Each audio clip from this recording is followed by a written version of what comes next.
to me, a mission trip is just kind of a reality check. They kind of help me realize like what I take for granted, and just kind of that like everything that I worry about from day to day is really nothing compared to things that people have to deal with every day of their lives, whether it be poverty or an abusive family. The community, I really felt that we impacted them like through works and like really getting to know them and trying to like, I don't know, just being a good model out there, being the light so they can like look towards us.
A couple people came up to me, older natives, came up to me and just thanked me so much for what our group did and we're doing for these people. Just, I can't express how that felt. Just, I tried to say, oh, it's no problem, but they just wouldn't give up. This trip kind of changed me in a way because it helped me refocus and just like learn what's really important in life. And it's not just like the earthly things, but it's focusing on God. And it just helped me recenter my life on Christ. We had a lot of bonding time together, and it was really good for us all to talk about what happened to everyone and what our stories were, who the kids we were that we met, and just like what we did that day.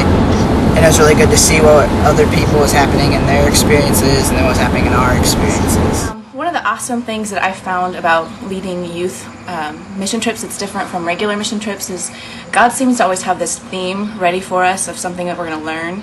In West Virginia, that theme was about prayer, and in South Dakota, our theme was really about getting out of your comfort zone and kind of seeing what God can do when you're out of your comfort zone. And it was awesome kind of seeing that progress throughout the week. That first night, everybody was scared and didn't know what to think and just was really uncomfortable. And the second night, we talked and we prayed, and I asked the kids if they wanted to do kind of a popcorn prayer where they all took a chance to pray. And they kind of looked at me like I was their torturer and I was a horrible person. And about 3 people spoke up during the prayer. Well, later in the week, we did the same thing, and I thought the prayer was going to go on forever. You make me want to be like you. Your holiness I will pursue. I want the heart of Jesus. Show me the meaning of your grace. I want to give the world a taste of the love of Jesus. Make me salt, make me light. Let your holy fire ignite.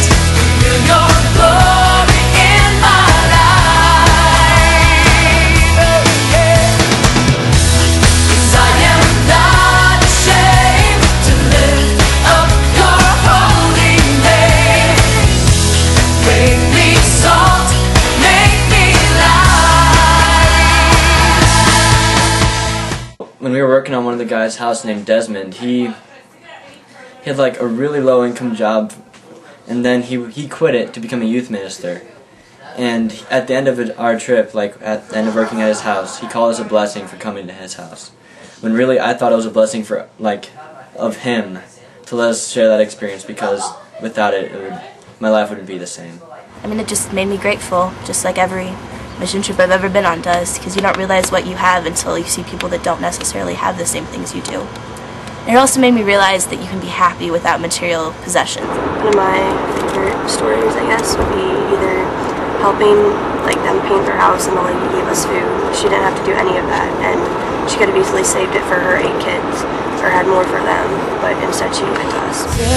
As I sit on a hill, a lamp on a stand, mold me in your image, the work of your hand.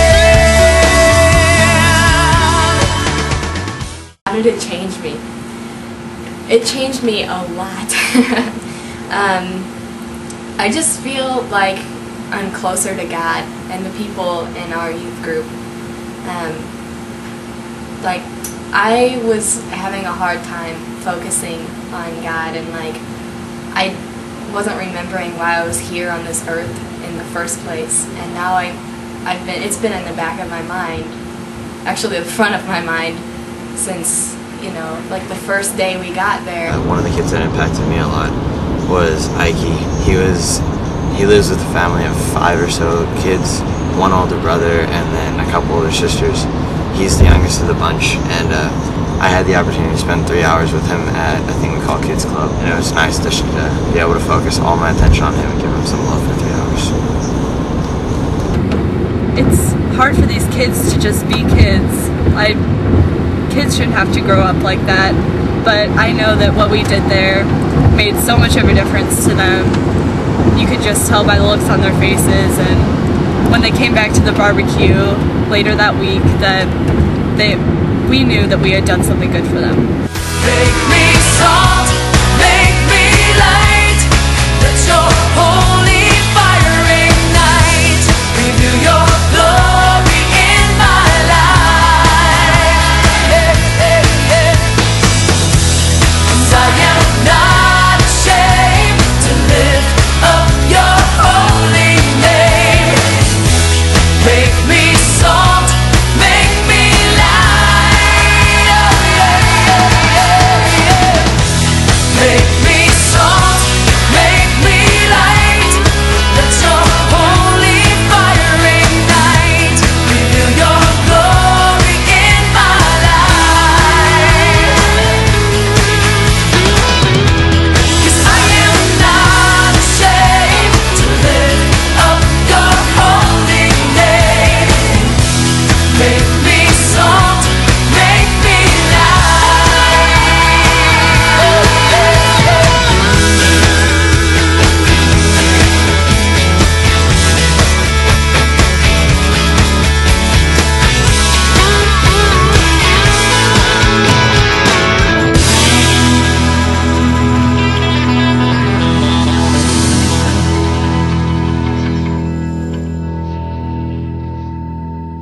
Coming back, I finally realized that we need more people, and we need to go on more mission trips. We need to help these people more often, because just 1 week out of the year isn't going to do it for us, for them actually. Definitely want to go back.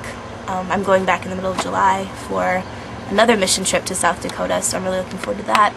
If I had the chance, I would go back in an instant. I can't express how you got to sign up for a mission trip. It'll change you in so many different ways. I want to go back.